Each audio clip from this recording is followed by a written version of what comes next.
دیکھیے ہمارے جو اسلاف ہیں، صحابہ کرام کے بعد ائمہ، یہ ہمارے اسلاف میں چوٹی میں ہیں۔ ان اسلاف میں، ان ائمہ میں دو بنیادی قسمیں ہیں، ایک محدثین اور ایک فقہاء۔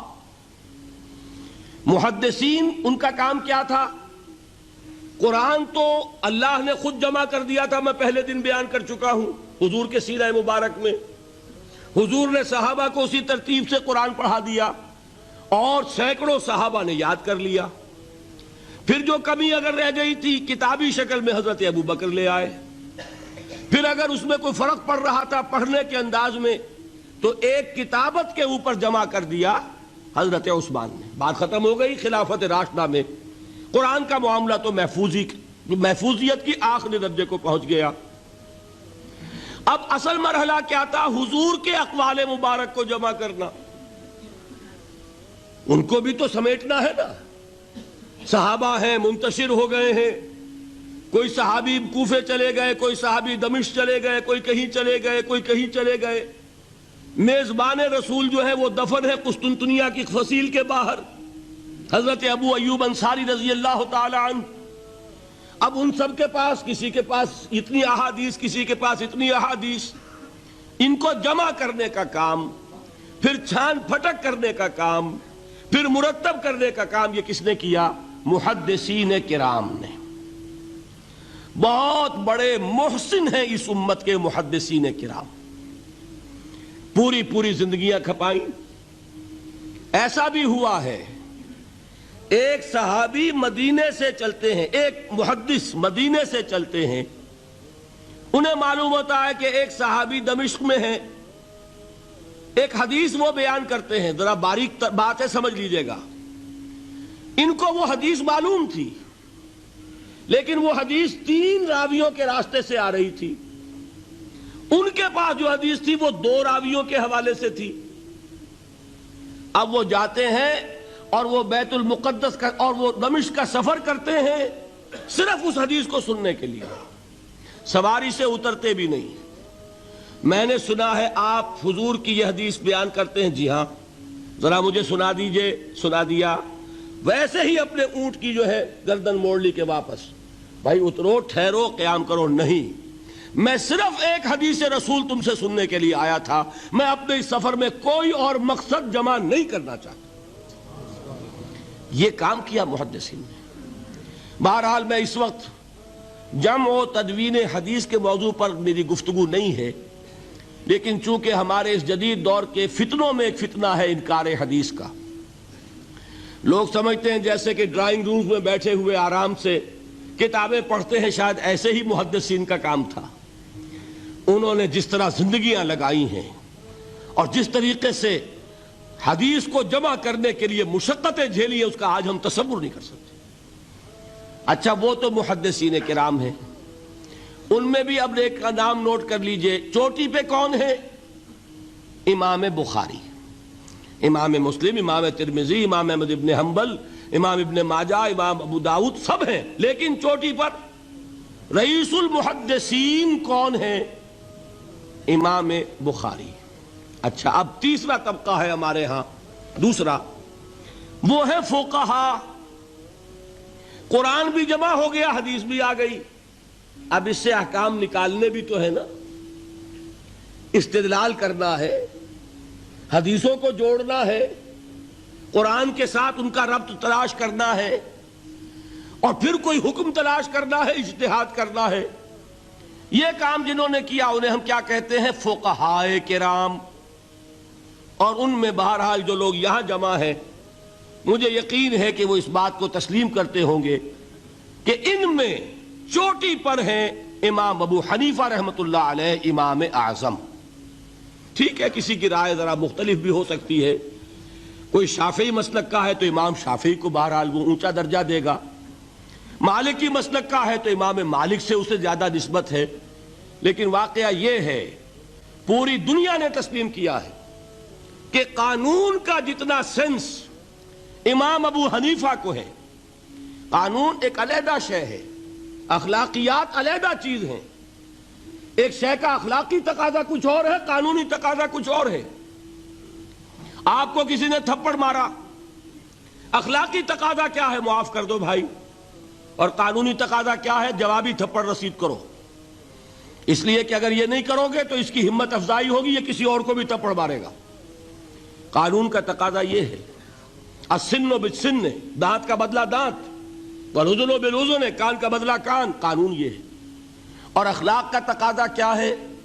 وَإِن تَعْفُوا وَتَصْفَحُوا وَتَغْفِرُوا، اگر تم بخش دو، معاف کر دیا کرو، لوگوں سے درگزر کیا کرو، فَإِنَّ اللَّهَ غَفُورٌ الرحیم، تو اللہ بھی تو غفور الرحیم ہے۔ تقاضے متضاد ہو گئے کہ نہیں؟ کسی معاملے کے اخلاقی پہلو پر نظر رکھنا یہ اور مزاج ہوگا، اور کسی معاملے کے قانونی پہلو کی گہرائی میں اترنا یہ اور مزاج ہے۔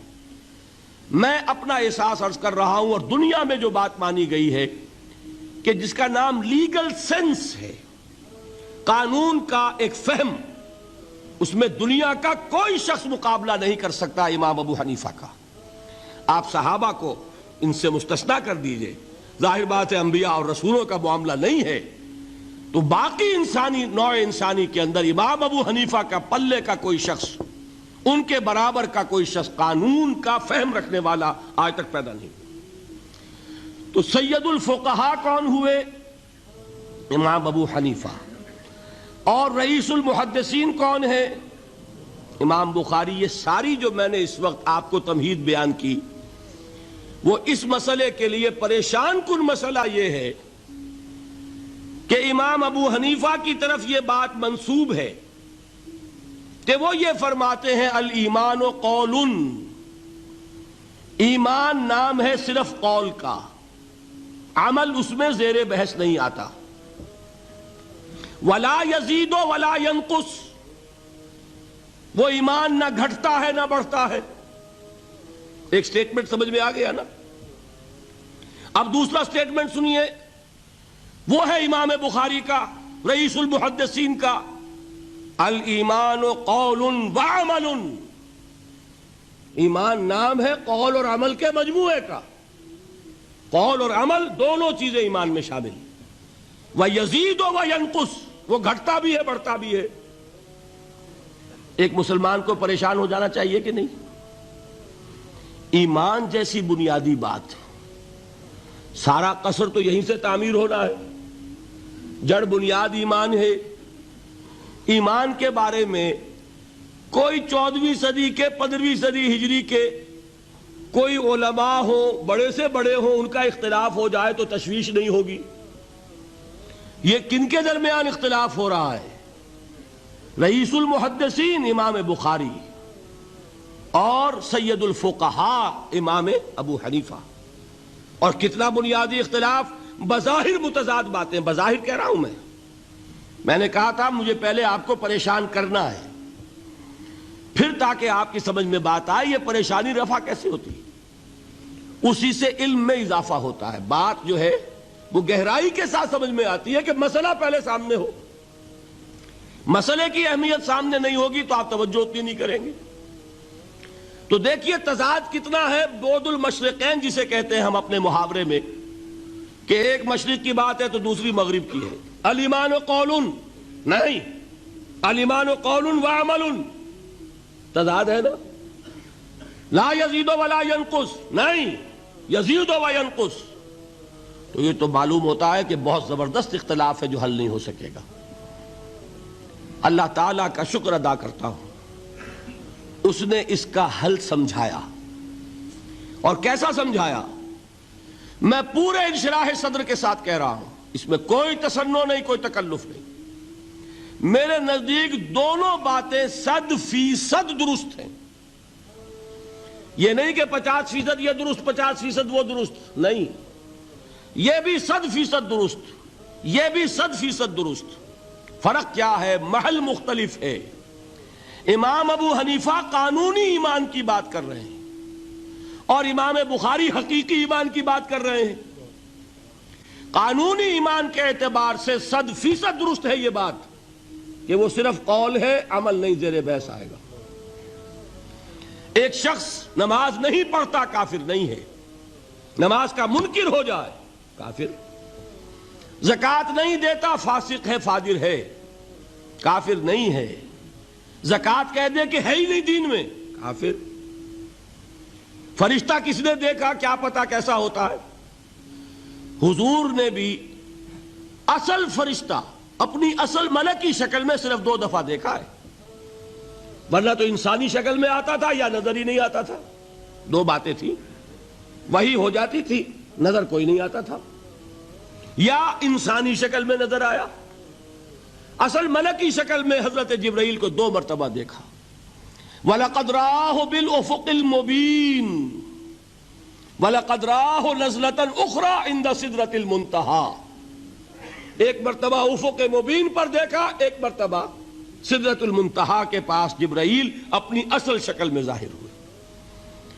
اب ظاہر بات ہے ہم نے تو نہیں دیکھا نا، لیکن ہم مانتے ہیں جبرائیل کو، مانتے ہیں فرشتوں کو، نہیں مانیں گے کافر ہو جائیں گے۔ تو معلوم ہوا کہ قانونی ایمان جس پر دار و مدار ہے کفر اور اسلام کا، اس کا کل دار و مدار صرف قول پر ہے، ماننے پر ہے، اقرار باللسان پر ہے۔ یہ بات آپ نے سنی ہوگی، امام ابو حنیفہ کا قول ہے 100% درست کہ گناہ کبیرہ سے بھی انسان کافر نہیں ہوتا۔ کبیرہ گناہ ہے، شراب پی ہے، کافر نہیں ہے، حد لگا دو۔ حضرت عمر نے اپنے بیٹے پر حد جاری کی، ایک مرتبہ مصر میں حد جاری ہو چکی تھی، لیکن حضرت عمر کو احساس ہوا کہ وہاں شاید رعایت کی گئی ہوگی خلیفہ کے بیٹے پر حد جاری کرنے میں، لہذا پھر بلایا اپنے پاس اور دوبارہ حد جاری کی۔ حد جاری کرو لیکن کافر نہیں ہوگا۔ اگر کسی سے زنا ہو گیا ہے، میں آپ کو واقعہ سنا چکا، غامدی خاتون، حد جاری ہو جائے گی، لیکن یہ کہ اس کو کافر نہیں کہہ سکتے۔ کافر کیا کہیں گے؟ میں تو سنا چکا آپ کو کہ ذرا کسی نے کہہ دیا بے حیا عورت تھی تو حضور نے کیسی ڈانٹ پلائی ہے، کتنا اس کا رتبہ بیان کیا ہے۔ اس نے تو وہ توبہ کی ہے کہ مگر مدینے کی پوری آبادی پر اس کو تقسیم کر دیا جائے تو سب کی نجات کے لیے کافی ہو جائے۔